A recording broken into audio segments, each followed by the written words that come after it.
네, 시장 면면에 깊게 들어가 보겠습니다. 와이즈 경제연구소장 차영규 소장님 함께합니다. 어서 오세요. 안녕하십니까? 안녕하십니까? 정말 요즘에는 주식, 금, 비트코인 뭘 들고 있어도 많은 분들이 좀 기분 좋아질 수 있는 그런 장이 전개되고 있는데 이 중에서 계속 관심을 끌고 가야 하는 것과 아닌 것을 좀 분류해 주신다면요.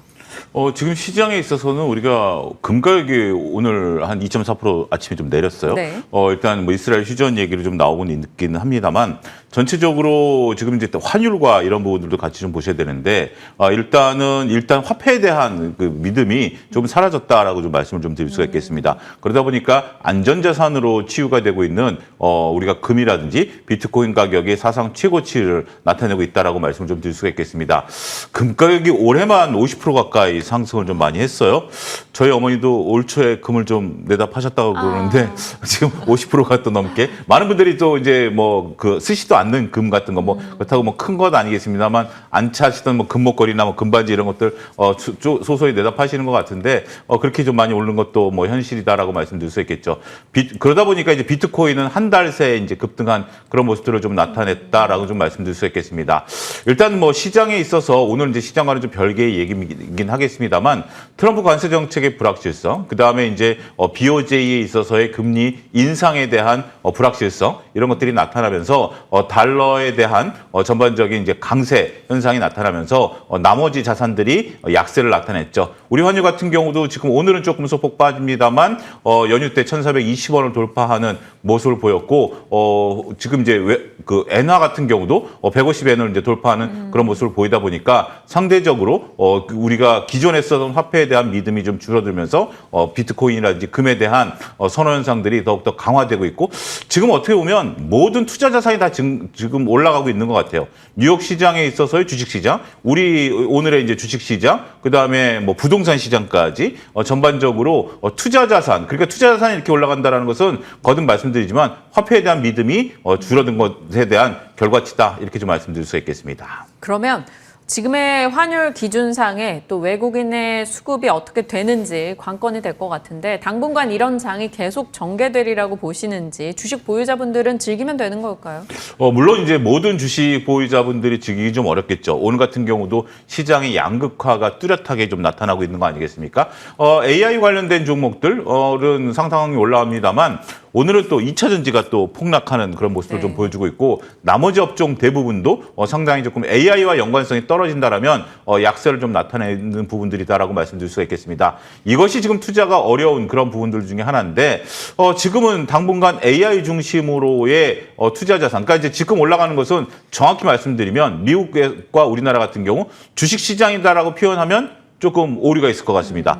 AI, 비트코인, 금, 부동산 이렇게 올라가는 것이 정답이지 않을까 싶습니다. 따라서 AI와 관련된 주식들, 뭐 우리가 반도체, 전력기기, 뭐 전력 인프라, 그다음에 반도체 소부장 이런 쪽들에 대해서는 우리가 계속해서 보유 의견을 좀 드릴 수 있긴 하겠습니다만 나머지 종목들을 보유하고 계신 분들 입장에서는 업종이라든지 종목에 대한 교체 매매라든지 아니면 현금화 전략이라든지 이런 것들이 좀 필요한 시장이 아니겠나. 우리가 시장의 유동성이 풍부한 시장이다라고 보면 1등주들이 올라가면 2등주들이 따라가는 모습들을 보이는데 오늘 뭐 그럴 생각은 좀 없는 것 같습니다. 시장이 확연히 1등주인 AI만 가는 것이고 나머지들은 관망세를 나타내고 있는 것도 하나의 특징이 아니겠나 이렇게 설명을 드릴 수가 있겠습니다. 그러면 소장님이 그동안 말씀 주셨던 유망주들에 대한 AS를 그 내에서 한번 해보죠. 삼성전자, SK하이닉스, HPSP, 네이버 다 AI 진영에서 가고 있는 종목들입니다. 보유자분들은 홀딩 의견일까요? 저는 여전히 홀딩을 하셔야 될 것 같습니다. 물론 홀딩을 한다는 것이 오늘 오르고 내일 오르고 모레 오르고 이런 부분들이 아니라 약간의 변동성은 있을 가능성은 있습니다. 하지만 삼성전자라든지 SK하이닉스, 우리가 이제 네이버 같은 경우도 전체적으로 AI 모멘텀으로 올라간다라고 본다라면 이것은 결코 우리가 이 자산을 팔아서는 안 된다라는 부분들이죠. 앞서 제가 여담으로 저희 어머님은 이제 금을 얘기를 좀 말씀을 좀 드렸는데 우리가 이제 이런 거죠. 이제 어느 정도 올랐으니까 내가 차익을 좀 실현해야 되는 거 아니야? 충분히 그런 생각을 좀 드는 네. 거죠. 주식 투자가 어려운 것은 손실을 난 종목을 갖고 있는 것보다 올라가는 종목을 빨리 팔고 싶은 욕구를 억제하는 것이 굉장히 어려운 그런 부분들이거든요. 추세적으로 추세가 무너지지 않았다라면 그러한 업종에 대해서는 굳이 매도를 생각할 필요는 없다라고 보여집니다. 물론 오늘 같은 경우도 이제 고점과 조금 오늘 지금 한 30분이 지난 시점에 있어서의 한 1, 2% 정도의 갭은 있겠죠. 물론 월요일 날 조금 약세를 보일 가능성도 있습니다. 하지만 이 추세가 쉽게 꺾인다라고 보기는 어렵기 때문에 현재 이러한 자산들, 이러한 종목군들을 보유하고 계신 분들 입장에서는 충분히 보유 의견을 말씀드리도록 하겠습니다. 네.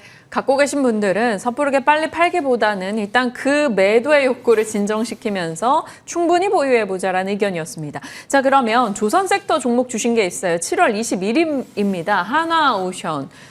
최고가 기준 상승률은 55% 정도 되는데요. 일단 최근 들어서 탄력은 확연히 좀 둔화됐어요. 오늘은 2% 정도 빠집니다. 보유자분들 위한 전략은요? 우리가 그 반도체를 제외하고 나면 어떤 섹터가 올라갈 수 있을까? 라고 이제 많은 투자자분들이 오히려 그게 더 궁금하실 수 있을 것 같아요. 반도체를 보유하고 계신 분들 입장에서는 아무런 걱정이 없긴 하겠습니다만 삼성전자, SK하이닉스를 의외로 많은 분들이 그렇게 적극적으로 보유하고 계시지 않더라고요. 그러다 보니까 어떤 것들을 그리고 또 이제 신규로 내가 매수를 하게 되려면 어떤 것들을 좀 봐야 되느냐라는 관점에서 본다라면 저는 역시 조방 전선.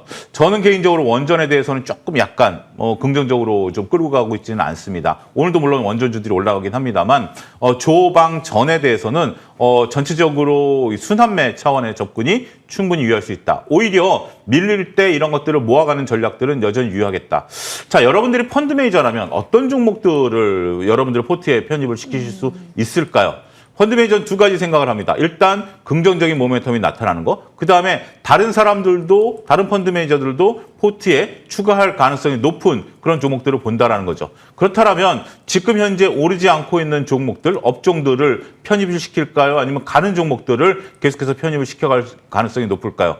저는 후자일 가능성이 높다라고 보여집니다. 따라서 하나오션에 대해서도 여전히 보유 의견 말씀드릴 수가 있겠고요. 바로 이런 모습들이죠. 하나오션이라든지 반도체 같은 경우도 쉬는 모습들을 보이긴 합니다만 궁극적으로 시간이 지나면 여전히 우상향하는 추세가 나타난다는 점에 있어서는 우리가 서둘러서 매도를 하거나 매도를 고려할 단계는 아직은 아니다라고 말씀드릴 수가 있겠습니다. 네. 그리고 마지막으로 조선주에 대해서는 우리가 마스카 프로젝트를 우리가 제안하긴 했습니다만 미국이 거부할 수 없는 거거든요. 그렇기 때문에 그 어떠한 섹터보다 저는 하나오션을 단순하게 조선업종으로 보고 있지는 않습니다. 제가 MTN에서 몇 차례 말씀드렸다시피 이거는 방산주와도 카테고리가 연결돼 있기 때문에 이것에 대해서는 다른 어떤 그 조선주보다는 탑픽으로 말씀드릴 수 있겠다라고